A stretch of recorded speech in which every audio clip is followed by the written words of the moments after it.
abantu barapfuye barashwe ngo n'indege yari iturutse ya drone batamenye aho iturutse bibereye mu nama. buriya ziriya ndege rero nubwo batamenya ahantu ziturutse ariko ziba ziturutse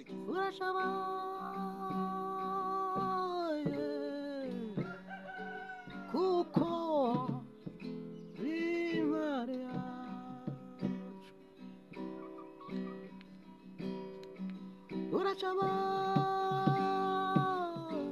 twongeye kubasuhuza inshuti mudahwema gukurikira isi ya Bibiliya. Amahoro y'Imana nabane namwe nguko mudahwema kudukurikira hano ku isi ya Bibiliya. Twakiriye umukozi w'Imana, mwana muto cyane ufite talent zitandukanye, harimo ubuhanga bwinshi kubera impano zigiye zitandukanye. Reka tumwakira abasuhuze. ndabasuje cyane mu izina rya Kristo, aho muherereye mwese abakurikira isi ya Bibiliya, abari mu Rwanda, abari mu mahanga, mu mpande enye zose z'igihugu, ndetse nawe ugerageza kuba wareba kuri isi ya Bibiliya. Ndagusuhuje mu by'ukuri, twifurije amahoro y'Imana. Nibyo, amahoro y'Imana abane na muntu wese ukurikira isi ya Bibiliya. Bibwire, bwira abantu bo ku isi ya Bibiliya, urinde, witwa njyewe rero amazina yanjye nitwa Ngendahayo Jotam. Mu by'ukuri amazina yanjye y'ukuri niko nitwa, Ngendahayo Jotam. Ariko ayo nkunze kuba mpamagarwa cyangwa nitwa bampamagara Minister Jotam. Minister Jotam. Ubwo birumvikana ko ufite chaîne yitwa Minister Jotam. Njye mfite channel yitwa Minister Jotam. Yego, bantu bo ku isi ya Bibiliya rero reka tubinginge cyane mutere inkunga iyi chaîne yitwa Minister Jotam. Mumukandire kuri subscribe, mutereho like kugira ngo rwose ubutumwa atambutsa bugere kuri benshi, bugere kure, maze tuzahemberwa. Burya tukiri mu isi tuzahemberwa ibyo twakoze. Ntabwo burya biba byiza kuba umuntu yaba yaramaze kwitaba Imana ugasanga twashyizeho rip ngo twamukundaga. Kunda umuntu akiriho umwereke urukundo, nuko kumwereka urukundo rero mukandira kuri subscribe kuri Minister Jotam. Witeka aduhana umugisha. Wenda hari n'igihe dushobora kwibagirwa nkibuka aka kantu, hari igihe dushobora kwibagirwa tukaza gusoza tugafashwa cyane tugasoza tudatanze adresse, kuko hari umuntu ushobora kuvuga ati yatubwiye Minister Jotam ariko kubya Minister Jotam ariko kubyandika bisacinga ntibiri kwemera. Aho umuntu yakubonera kuri nimero de telefone ni kuri nimero de telefone. Ndewe ahantu umuntu ashobora kumbonera nko kuri nimero ya telefone, ashobora kumpamagara cyangwa kwanyandikira kuri 079 82 yego 87 yego 6665. Amen. Sawa, ubwo murayumvise. Usacinge Minister Jotam ukabona ntabwo uri kuyishyikira, wakandika iyo nimero ukamwandikira kuri WhatsApp akaguhereza link ukamukandira subscribe, nuko ibintu bigakomeza bikagera. None Minister Jotam, reka turakwakire hano ro ku isi ya Bibiliya. Twebwe isi ya Bibiliya nyine tuhatambukaho ibintu byinshi cyane byabaye n'ibiriho biba n'ibindi bizabera hirya no ku isi. Byose burya bifite ireme ku buhanuzi bw'ibyanditswe byera byahumetswe n'Imana. Mu bibera hano ku isi ndabona ufite gitari, ucigatiye gitari, umuziki rwose wumva ute? Umuziki byakujemo gute kugira ngo ucurange kandi mbona ukiri muto? Ngiye kuntu rero byanjemo, cyari igihe kimwe nari ndi mu rugo, ntabwo nari nzi ngo nzacuranga iki, kubera ko nakunze kubona mu rugo hari gitari, piano, byose bikunze kuba bihari. Yego. Ariko umunsi umwe nibwo brother yaje kuba yangira inama, arambwira ati se kubona ibikoresho ubundi bihora hano, ni gute wabigenza kugira ngo uzajye nibura umenya kuba wacuranga akantu nibuze na kamwe? Brother wawe ubwo n'umucuranzi nawe n'umuziki? Brother n'umucuranzi n'umunyamuziki. So ntabwo wenda byari byagaragara cyane ngo abe yabishyira hanze, ariko azi ibintu byo gucuranga cyane. Yego. Mbega arabyumva cyane. Arakubwira ati nawe wajya ukoramo. Watangiye gukoramo wumva biri kuza? Ntabwo wenda navuga ngo nahise ko mbyiyumvamo ako kanya, kuko byaragoranye pe. Kuko akenshi iyo ibintu ubundi uhora ubibona mu rugo, ntabwo hari ubwo utanabiha agaciro, kuko we yageragezaga kuba yambwira ati gerageza noneho ube mbega akampamagara abonye ndi nko mu bindi yego akambwira ati gerageza uze nkwereke basi inota rimwe mhm piano nza kuyiga piano nyimenyaho nyine akajya nyereka indirimbo zimwe nkajya ncuranga ku ndirimbo za Israel Mbonye yego akambwira ati ndumva bijyamo neza wow so nza gufata na gitari rero gitari numvaga ari ikintu kidashoboka mu buzima bwanjye ahubwo niyo naje noneho kumva nkaho yakoroha bitewe nuko hari beat nayo ugenda ushyiramo yego kuko gitari hari abantu benshi bazi ko yicurangwa gutya gusa ariko hari n'akantu ka gutya yego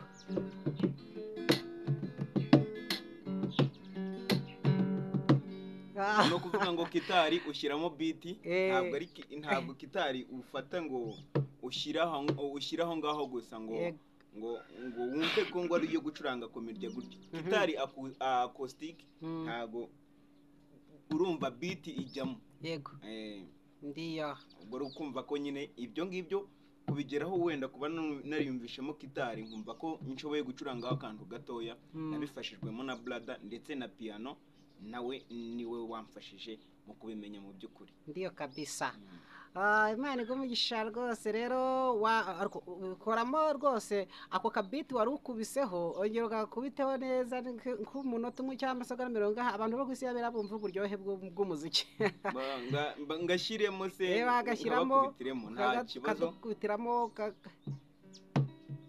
nshobora nta kibazo twatangira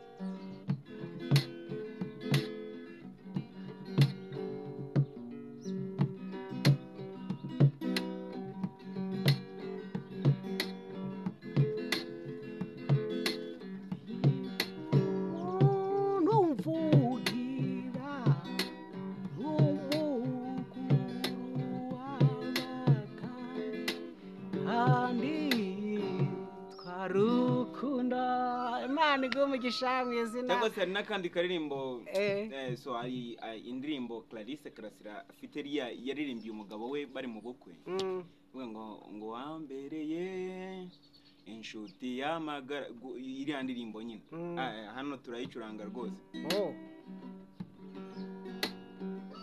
inshuti y'amagara wanyeretse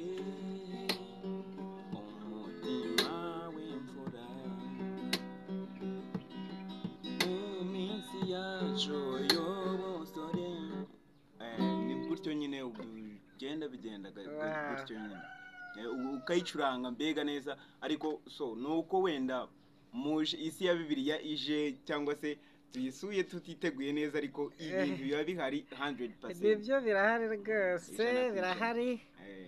Imana ibakomereza impano n'izina rya Yesu Kristo. None nge nakurikiye Minister Jotam kuri channel yawe. Nasanze atari umuziki gusa ubaho. Nasanze ukunda ukora documentaire zijyanye nuko isi imeze.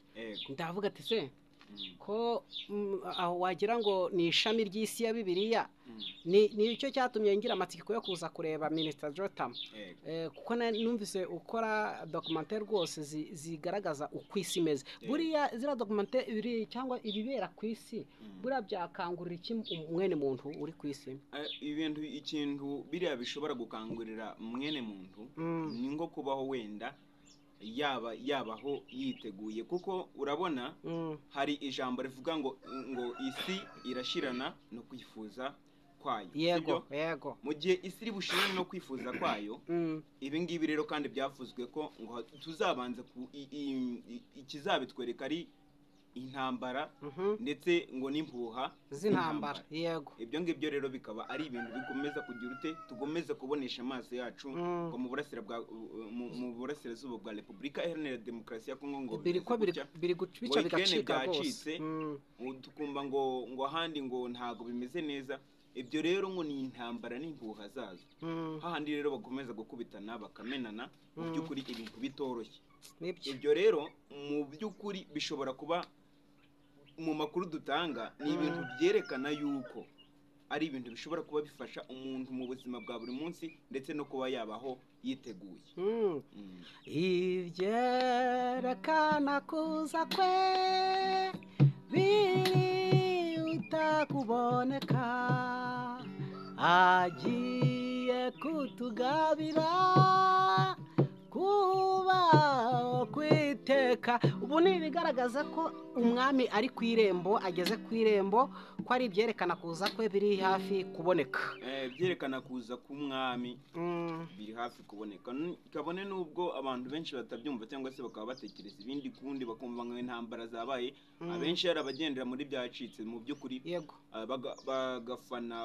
bagakora fanatism, ariko ntibafate icyo bibigisha, ntibafate icyo bibigisha, ngo ntibakanguke bamenye icyo biri kubabwira. Ngo wowe wanatekereza ati ese ko none ari bo ngewe mpindukiriwe none nkaba ndiyo bikangeraho, nanjye bikangeraho, nataha niteguye. Yego nk'ubu turumva ko i Bukavu ejo abantu babona drone iraje ibamenyeho ibisasu, mu by'ukuri ugasanga ni ibintu bitoroshye nyine mu buzima bwawe, abantu bakaharenganira bakahapfira, inzirakarengane zigapfa, abana, ababyeyi, abagabo, abasore, mbega batafite n'uruhare muki muri iyo ntambara, ariko ugasanga barahapfiriye. Ari nabyo umunyarwanda yavuze ngo nubona umuturanyi, inzu y'umuturanyi ihiye, ujye ushaka uburyo wamufasha kuyizimya, kubera ko uwo muriro ushobora kugira ute gushabika ugatwika n'iyawe. Uretse no kuba utayitwika uwo mwanya, erega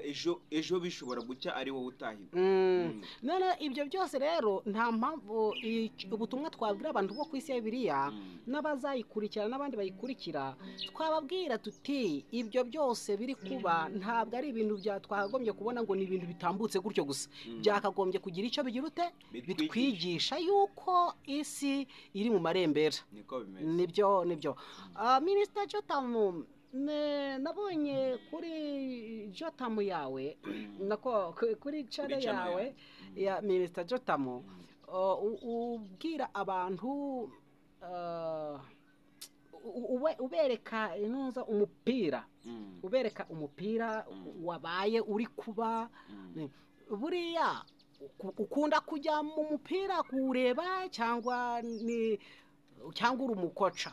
Urakina umupira cyangwa uri umukoca? Impano yo gukina umupira ntago nyifite pe, ariko ndafana iyo makipe yakinnye nkaba nagiye ku kibuga, wenda ndavuga nti iyi ngiyi yaturutse aha ngaha ndayifana. Buriya rero uriya mupira wabonye kuri channel yanjye, nagerageje no kuba nawukamera nyine, nagiye mfata amavideo ariho nagiye nshyiramo n'amarorande, ibintu nk'ibyo nkagenda nerekana ukuntu byabaye, amapenalite ukuntu bayateye, ibyo byose ngenda mbyerekana. Ariko iriya ni kampani imwe yari yakinnye n'indi, ariko kampani nkinamo niyo yari yakinnye n'iyindi kampani. Ariko muri ubwo buryo nibwo nafashemo uwo mupira, noneho ndawufata nza no kuwusesengura, mu by'ukuri ngira n'abatumirwa, maze kuwusesengura, noneho mfata wa mupira nafashe, maze gufata wa mupira nafashe nshyiraho n'amavideo byose, ngaragaza nuko byagenze. Mu by'ukuri ni ibintu wabonye ko nawe bisobanutse. Nibyo rwose birasobanutse. Niyo mpamvu twavuze ko ufite talent zitandukanye, uburyo ki ushobora gukora umupira kuriya ukawapodinga, ukawereka abantu isi yose, ukabona rwose ni ibintu bimeze neza, ari ibintu bimeze neza, kandi ukurikije ibikoresho uba ufite ntabwo biba bisamaje, ni ibintu byo gutangira rwose, ariko ukabikora kuriya. Biragaragara ko ufite talent itandukanye, nyinshi zitandukanye muri wowe. Rero twavuga ngo hano ku isi ya Bibiliya twavuga duti Uwiteka, nubwo natwe ntacyo tukurishije nyine, twavuga icyo tukurishije nk'uko ba Petero babivuze. Hari ikiremba basanze ku irembo ryitwa Ryiza, kirabasaba ati ikoze mwampaye rwose. Ba Petero bari bambara amakoti nyine baceye bameze neza, ariko barareba bati se ko nta kintu dufite ku mufuka, kandi ko karababaye akeneye guhabwa, tumugire dute rero? Baravuga ati okay, nubwo nta kintu dufite ku mufuka, ifeza n'izabu ntabyo, ariko mu izina Yesu icyo dufite turakiguha, mu izina rya Yesu haguruka ugira ute ugende. Natwe ku isi ya Bibiliya turavuze ati nubwo abayobozi b'isi ya biriya nkanjye nk'umuyobozi w'isi ya biriya ntacyo mfite nkurengeje rwose ngo mbe nagutera inkunga ugire icyo ufatisha ubikoresha ukore izira talenti zizamuke nanjye ndavuze ngo mu izina rya Kristo Yesu Uwiteka gushyigikire mu izina rya Yesu amen amen. Tugana ku musozo reka nkubwire wongera uha abantu kwisi ya biriya kandi k'umuziki k'akazi karyoshye cyane buryo tugana ku musozo kandi tugushimire cyane rwose. Nta kibazo nakabaha ndetse nanabanyurizaho burya ndetse kuba wenda naba mfite gitari gutya nkaba ari ibintu wenda ndashobora kuba nagaragaza nanone mu bantu bashobora kuvuga ko ari ibintu ntizeye cyangwa se ntazi neza ariko mureke nabanyurizamo nta kibazo nubwo mwaje tutiteguye nkuko nabivuze hano ku isi ya Bibiliya ariko ntabwo ibintu wize nyine cyangwa uziho gatoya ntabwo ubura kuntu ubigenza.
reka tugushimire Minisita Jotamu uko wemeye kwitaba hano ku isi ya Bibiliya ukatuganiriza turavuze ngo Uwiteka agahe umugisha hamwe namwe ndabashimira. Twizere ko nitwongera kugukenera uzatwitaba hano ku isi ya Bibiliya ukongera ukatuganiriza ukaducurangira byiza abantu bo ku isi ya Bibiliya ndumva bari bugukunde rwose bawukunze kandi babigaragarishe muri komenti bandike muri komenti rwose babigaragaze ko bagukunze.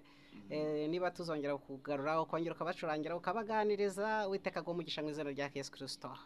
Murakoze cyane ndetse nanjye mbisegureho mu by'ukuri ibitagenze neza wenda mu gucuranga nuko ntari niteguye bampamagaye barambwira ngo nzane gitari ariko noneho ubutanzaza niteguye byo muhora mwiteguye mujye muhora mwiteguye kandi mutabaza ahore yaga itabaza rero ryo gucuranga nirihore ryaga. Murakoze cyane ariko noneho ubutaha nzaza niteguye bya nyabyo kugira ngo mbashe kuba noneho nagaragaza talenti yanjye neza. Asante Uwiteka agahe umugisha. Shalom. Murakoze cyane.